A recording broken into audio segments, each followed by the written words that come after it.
नमस्कार मित्रों, खेल और खिलाड़ियों की आवाज़ खेल पथ में आपका हार्दिक स्वागत है।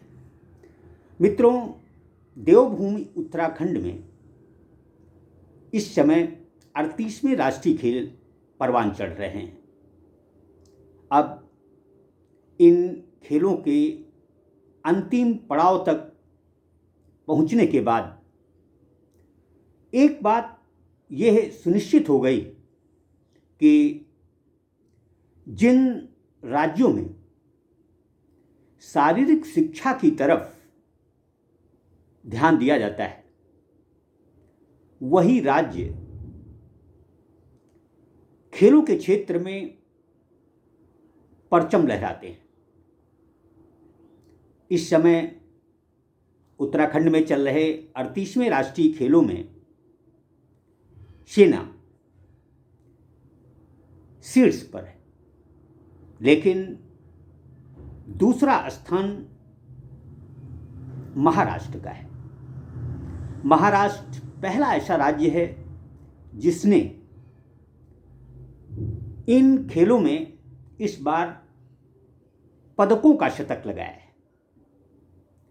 महाराष्ट्र ने 33 स्वर्ण, 48 रजत, 48 कांस्य सहित कुल 129 पदक जीते हैं। मैं कुछ दिन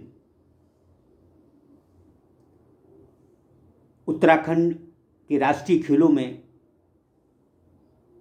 करीब से न केवल खेलों को देखा, खिलाड़ियों के प्रदर्शन को देखा, बल्कि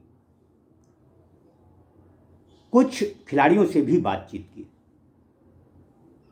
उसमें महाराष्ट्र के खिलाड़ियों ने अपने उत्कृष्ट प्रदर्शन के लिए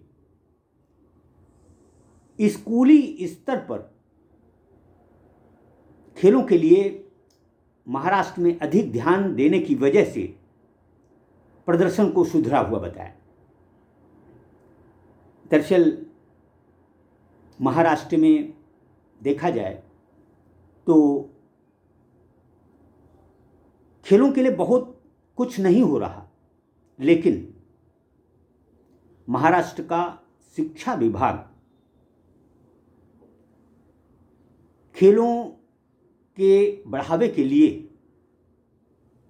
न केवल काम कर रहा है, बल्कि वहाँ के शारीरिक शिक्षकों की स्थिति भी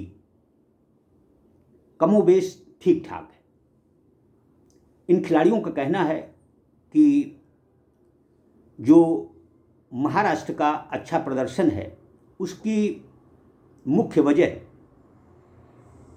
स्कूली स्तर पर खेलों को मिल रहा प्रोत्साहन है, शारीरिक शिक्षकों को मिल रहा प्रोत्साहन है। हरियाणा इसे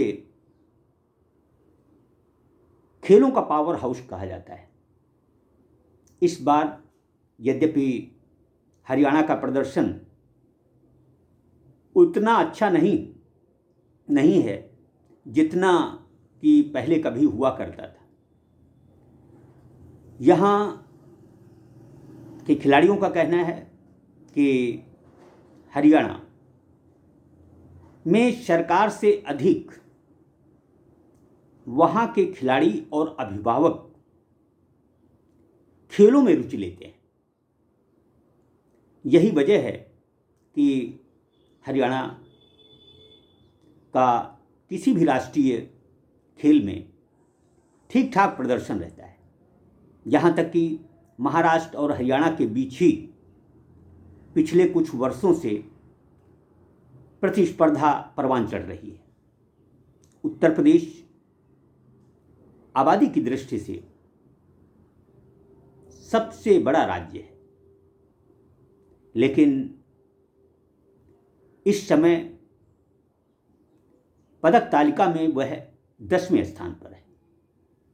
उत्तर प्रदेश के खिलाड़ियों ने 12 स्वर्ण, 12 रजत, 14 कांस्य सहित कुल 38 पदक जीते हैं और 10वें पायदान पर है। इसी तरह से बिहार ने अभी तक 1 स्वर्ण, 6 रजत, 4 कांस्य सहित कुल 11 पदक जीते हैं।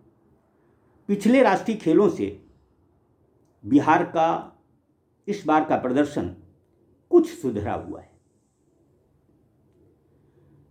बिहार और उत्तर प्रदेश की बदहाल स्थिति की मुख्य वजह शारीरिक शिक्षकों और शारीरिक शिक्षा की तरफ ध्यान न देना है। इन राज्यों में शारीरिक शिक्षकों की स्थिति बहुत ही दुखद है। उत्तर प्रदेश में जहां अनुदेशक को 9,000 रुपये मासिक मानदेय पर गुजारा करना पड़ रहा है, वहीं बिहार के शारीरिक शिक्षक 8,000 रुपये मासिक मानदेय पर जीवन यापन करने को मजबूर है। इन दोनों राज्यों की खराब खेलों में स्थिति का मुख्य कारण शारीरिक शिक्षा की तरफ, शारीरिक शिक्षकों की तरफ ध्यान न दिया जाना है। देखा जाए तो 38वें राष्ट्रीय खेलों में अब तक 33 यूनिटें पदक तालिका में अपना स्थान सुनिश्चित कर चुकी हैं। लगभग इतनी ही यूनिटें इन खेलों में सहभागिता भी कर रही हैं। जिस तरह बिहार सरकार ने एक खेल विभाग अलग से बनाया है, उसके लिए बजट का भी अच्छा खासा प्रावधान किया है। उसी तरह सरकार को यदि बिहार को स्वस्थ और खेलों में आगे ले जाना है तो पूर्णकालिक शारीरिक शिक्षा एवं स्वास्थ्य अनुदेशकों का रखा जाना बहुत ज़रूरी है। यद्यपि बिहार खेल प्राधिकरण के महानिदेशक राजेंद्र शंकरन यह पहले भी कह चुके हैं कि बिहार में शारीरिक शिक्षकों को, स्वास्थ्य अनुदेशकों को 25,000 रुपये से कम नहीं मिलना चाहिए। यद्यपि यह भी राशि कोई बहुत अच्छी नहीं है, खासकर महंगाई को देखते हुए। मेरा मानना है कि उत्तर प्रदेश, बिहार जैसे राज्यों को यदि खेलों में आगे बढ़ना है, वे चाहते हैं कि राष्ट्रीय खेल मंच पर उसके खिलाड़ी पदक जीतें, राज्य पदक तालिका में श्रेष्ठ राज्यों में शुमार रहे, तो शारीरिक शिक्षा एवं स्वास्थ्य अनुदेशकों को न केवल सम्मानजनक समान काम समान वेतन मिले, बल्कि पूर्णकालिक किया जाना भी बहुत ज़रूरी है। जब तक बिहार और उत्तर प्रदेश जैसे राज्यों में पूर्णकालिक शारीरिक शिक्षक नहीं रखे जाएंगे, तब तक राष्ट्रीय खेल मंचों पर इन राज्यों का इसी तरह शर्मनाक प्रदर्शन रहेगा।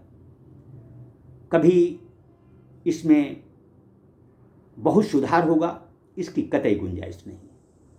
जय हिंद, जय भारत।